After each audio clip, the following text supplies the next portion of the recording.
সবাই খুব ভালো আছে। আমি অনিমা চলে এসেছি একটা নতুন ভিডিও নিয়ে। আর আজকে যেহেতু মহালয়ার সকাল, তো সকাল সকাল উঠে পড়েছি, ঝাড়টার সব দেওয়া হয়ে গেছে। এবার যাবো একটু হাঁটতে। আর আজকে তো রাস্তায় অনেক লোকজন থাকবে, কিন্তু একটা জিনিস খুব মিস করছি, যেটা হলো কারো বাড়িতে না মহালয়ার আওয়াজ পাচ্ছি না। আমরা যেমন মহালয়া দেখবো বলে সেই ভোর রাত থেকে উঠে ঘোরাঘুরি করতাম কত কিছু, সেই জিনিসটা খুব মিস করছি খুব। এখনকার আমার মেয়ে সকালবেলায় উঠে পড়েছে, ও উঠে বলছে আমি মহালয়া দেখবো, কান্না করতে শুরু করেছে। ভেবেছে কি হয়ে গেছে, হয়তো ও উঠতে পারেনি, কিন্তু ও অনেকক্ষণ আগেই উঠেছে, 5টার দিকে উঠে গেছে। আমি এখন বেরোচ্ছি হাঁটতে, রাস্তায় প্রচুর লোকজন। মহালয়ার দিন সকালে রাস্তায় বেরোলে মনটা এত ভালো হয়ে যায়। আর আমার মেয়েও বলছিল, মাম্মামও বলছিল যে আজকে যাবে, কিন্তু ওই যে সকালবেলা উঠেই ও টিভি নিয়ে বসে পড়লো, ও আর গেল না। বললো যে আমি মহালয়া দেখবো। তা বললাম আচ্ছা ঠিক আছে, তাহলে আমি একাই যাই। আর রাস্তায় বেরিয়ে দেখি আমি যে দিদির সাথে হাঁটি উনিও আজকে যাবে না। দেখি নাইটি পরে সামনে দিয়ে হাঁটছে, বলছে যে আজকে যাবো না, তুমি যাও। তো কী করবো, আমি একাই চলে গেলাম এদিকটাতে। আর এই রাস্তা অন্যদিন তো গঙ্গার পাড়ে ওই দিকটাতে যাই, কিন্তু আজকে এদিকটাতেই যাবো, কারণ এদিকটায় প্রচণ্ড লোকজন থাকে, মানে প্রচুর লোকজন থাকে আর প্রচণ্ড আনন্দ হয় এদিকে। দেখুন ওই যে রাস্তায় সারি সারি জ্যাম লেগে গেছে একদম ভোরবেলায়। কোনো দিনও কিন্তু অন্য কোনো দিন হয় না, কিন্তু আজকে মহালয়ার সামনে এক জায়গায় বড় প্রোগ্রাম হয়। আর ওখানে এত লোকের ভিড়, কী বলবো, প্রচুর লোকজন। ওখানে কারণের মতো এত লোক অন্য কোথাও হয় কিনা আমি জানি না, মানে এমনভাবে মহালয়াটাকে সেলিব্রেট করে কিনা জানি না। কিন্তু এই যে এখানে দেখবেন আজকে আমাদের এখানকার যত ইয়াং ছেলে মেয়ে আছে সবাই আজকে রাস্তায় বেরিয়ে পড়বে। আর এটা একবারে বেশ ভোরবেলা মানে ওঠে। আর এই প্রোগ্রামটা হয় হচ্ছে ওদের সারা রাত, মানে সারা রাত যারা থাকে আর কি, কাছে পিঠের লোকজন দূর দূর থেকেও সব আসে দেখি। ওই সিটি ভ্যান, মোটর ভ্যান, যেগুলো টোটো, ওগুলো নিয়ে আসে, সারা রাত আনন্দ করে, তারপরে সকালবেলা বাড়ি চলে যায় সবাই। তো আজকে তো আবার কিছুক্ষণ পরে বৃষ্টিও শুরু হয়ে গেছিলো, তো ওদের আনন্দটা একটু কমই হয়েছে। আর এই যে দেখছেন তো সবাই কি সুন্দর সেজে গুজে এসেছে। আর ওই যে গেল আমার ননদ, মামার মেয়ে, তো ওদের সাথেও দেখা হয়ে গেল। তারপর রাস্তায় প্রচুর লোকজন ছিল, আমিও 2-3 জনের সাথে হাঁটছিলাম। আমাদের পরিচিত নয়, অপরিচিতই, কিন্তু ওই হাঁটতে হাঁটতে যা হয়, মানে পরিচয় হয়ে গেছে আর কি। তা আমি বললাম যে চলো তাহলে এদিকেই যাই, তো সবাই মিলে এদিক দিয়েই হেঁটে যাচ্ছিলাম। একদম ভেতরটাতে যাব না, ওখানে মানে অনেক ছেলেপেলে আর ইয়াং ছেলেপেলে, তো সবাই বুঝতেই পারছেন যে ওরা হচ্ছে সব ড্রিঙ্ক টিঙ্ক করে মনে হয়। ওই দিকটাতে অত বেশি লোকজন যায় না আর কি, সবাই দূর দূর থেকেই দেখে, আর দেখে দেখে যে চলে আসে। সবাই কিন্তু আসবেই এদিকে। এই যে মেয়েগুলো দেখুন কী সুন্দর, সকালবেলা উঠে দেখি সবাই মেকআপ করে চলে এসেছে। আমি বলছি এরা কি মানে মেকআপ করে ঘুমিয়েছিল রাতের বেলা, তারপর সকালবেলা উঠে চলে এসেছে। তো এখান থেকে এই মোড় পর্যন্তই আমি এসেছিলাম। ওই যে ওখানে দেখতেই পাচ্ছেন কত লোক, আর ওই দিকটাতে যাওয়া যায় না রাস্তায়। আমি তো এমনিতেই যাইনি অত ভিড় দেখে, গাড়ি বাস সব দাঁড়িয়েছিল। এই ভেতর দিক দিয়ে এই রাস্তা দিয়ে চলে এসেছি, আর আস্তে আস্তে বাড়ি চলে এসেছি। এই যে আমার গাছে দেখুন কতগুলো কাঁকরোল হয়েছে, আর ছাগলে গাছগুলো খেয়ে চলে গেছে, নাহলে আরও অনেকগুলো কাঁকরোল হতো। তো এই কাঁকরোলগুলো বেশ বাতি হয়ে গেছে আর কি। পাশে কাকিমা বলছিল যে তোমার কাঁকরোলগুলো নিয়ে যাও, নাহলে তো ছাগলেই খেয়ে নেবে। তো এর মাঝখানে আরও কয়েকটা ছিল, সেগুলো আমি আজকে খুঁজে পাইনি, পরের দিন খুঁজে পেয়েছিলাম। সকালবেলা, সকাল হোক বিকেল হোক, নিজের গাছের জিনিস ছেড়ার কিন্তু আনন্দই আলাদা, তাই না বলুন? আর তারপরে আমি এই তুলসী পাতা, ফুল, দুব্ব সব কিছু তুলে একবারে ঠাকুরের জিনিসপত্র নিয়ে তারপরে ঘরে যাব। আর এই গাছটাতে বেলপাতা, বেলপাতা যা হয় 2-1টা আমার পুজো দেওয়ার মতো হয়ে যায়। আগে তো আমার ঠাকুমারা বলতো কি, যে যে গাছে বেল হয়নি সেই গাছের বেলপাতা নাকি পুজোয় লাগে না। না থাকলে আর কি করা যাবে, নেই তো ওটাই হয়ে গেছে। আর এই যে 4টে মাত্র শিউলি ফুল পেয়েছি।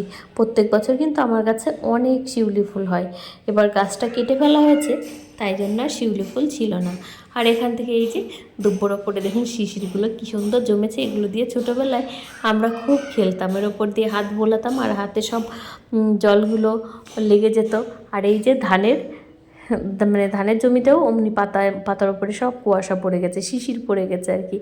তো এগুলো দেখতে আমার খুব ভালো লাগে, আর তার জন্য ক্যামেরাটাও একটু নিয়ে গেছিলাম পেছন দিকে। আর এই যে গাছে ফুলও হয়েছে অনেক, তো ফুল টুলগুলো তুলে নিয়ে এবার ঘরে যাব।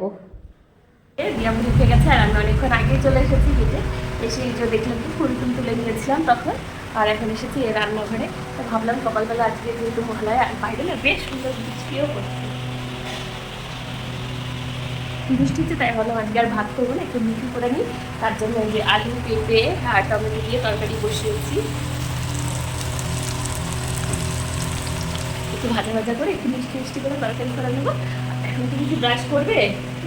হ্যাঁ, তুমি কি ব্রাশ করবে বলো সবাইকে? হ্যাঁ,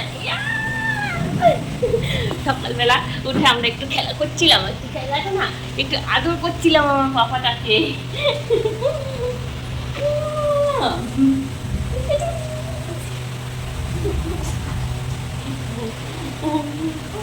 এতক্ষণ কিন্তু ঠিকঠাকই ছিল, যে ক্যামেরাটা দেখলো আর এখন এমন করছে। তো চলো তোমাকে মুখটা ধুয়ে দিই। ঠিক আছে, আপনাদের সাথে আবার একটু পরে কথা বলছি। আর বাইরে যেহেতু বৃষ্টি হচ্ছিল, তাই জন্য আজকে একটু লুচি বানিয়ে নিলাম। আর লুচিটা সত্যি বলবো, মানে অনেক দিনই তো বানিয়েছি, 10 বছর হয়ে গেছে বিয়ে হয়েছে, মাঝে তো আর কম দিন বানানো হয়নি।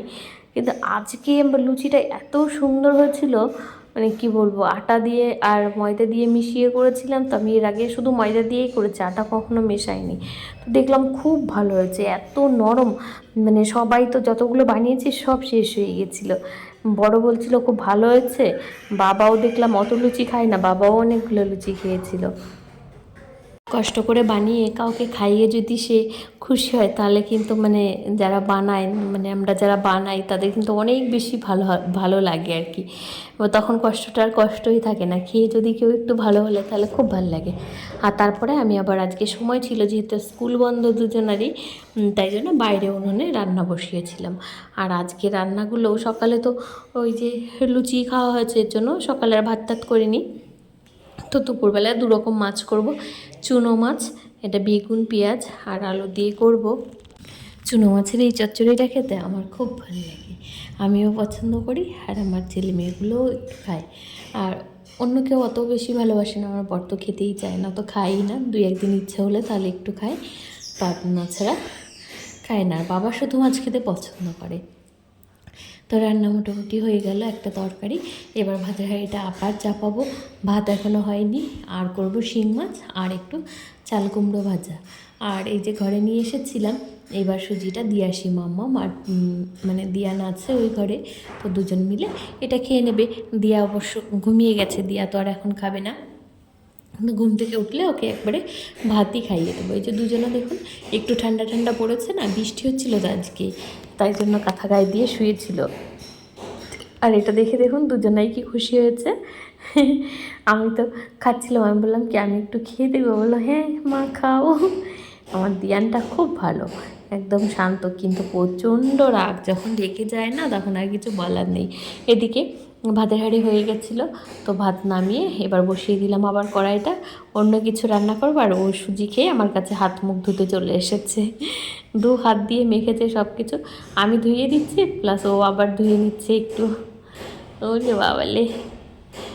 আর শিং মাছটা এদিকে বসিয়ে দিয়েছিলাম ভাজা, শিং মাছটা হতে থাক। আগে আমাদের ছোটোবেলায় মহালয়া কত ভালো ছিল, মহালয়ার দিন কত আনন্দ হতো, সেই ভোর রাতে উঠে মহালয়া দেখবো, সবার বাড়িতে বাড়িতে কী সুন্দর রেডিওতে বাজতো, কত ভালো লাগতো। আর এখন মহালয়া মানেও সেই মদ খেয়ে বসে থাকবে, বাজি পোড়াবে, গান শুনবে, এমনকি শ্রাদ্ধ বাড়িতে গেলেও নাকি তাদেরকে মদ দিতে হয়, মদের বোতল দিতে হয়। আমি তো শুনে অবাক, ছেলেপেলেদের মানে কি বলবো, দেশটা কোথায় গিয়ে থেমেছে। এরা পুজো হইলে তো কোনো কথাই নেই, মাতালে ভর্তি হয়ে থাকবে রাস্তা, পুজো বাড়িতে এদের মদ লাগবে, বিয়ে বাড়িতে সেখানেও তাই, মানে যে কোনো ভালো অনুষ্ঠানেও লাগবে। এখন তো শ্রাদ্ধ বাড়িটাকেও মানে কি বলবো, শ্মশানে গিয়েও নাকি সবাই মদ খেয়ে বসে থাকে। দেশের কত উন্নতি হয়েছে বলুন। আমি মাঝে মাঝে অবাক হয়ে যাই, সত্যি আমরা কোথায় আছি আর সমাজটাকে কোথায় নিয়ে যাচ্ছি। এই বড়োদেরকে দেখে ছেলে মেয়েগুলো কি শিখবে? তারাও তো ওই জিনিসই শিখবে, তারা নিশ্চয়ই ভালো কিছু শিখবে না।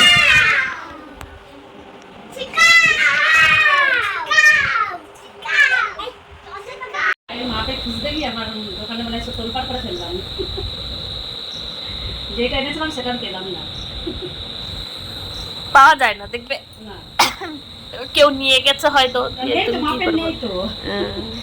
মেয়ে বাবা সব স্কার্ট এবার কাকাই পছন্দ হলো, লালের সাথে কালোতে বললাম পছন্দ। এই টপটা খুব সুন্দর তাই না? হয়েছে না, ভালো হয়েছে। পড়ো পড়ো বাবা পড়ো তাড়াতাড়ি দেখি, পড়ো। দেখি, পরি দিতে, দেখি দিয়া তাকাও বাবা। উমা, কি সুন্দর হয়েছে দিয়া মুড়ির নতুন নেওয়া। দেখি ক্ষেতটাকে কেমন লাগছে দেখি। আমার মুখে হাত দেয়। হ্যাঁ আমার লজ্জা পেয়েছে দাদাকে দেখে। হ্যাঁ, কি? আরেকটা ছিল আকাশি রঙের, ওটার আবার উপরের জামাটা ছোট, জানো কেমন লাগে আকাশি রঙের। দিদা এসেছে। আমি কি দিদা দিদা এখন আসবে না পরে আসবে? কয় না দিদা এসেছে। আমি তখন বুঝলাম যে তুমি এসো তাহলে। আমি কই, যা দিদাকে দিদাকে এ চলো চলো। তোমার জল টল কমছে? কোথায় জল কমছে? এই বৃষ্টির উঠানে জল উঠে যায়,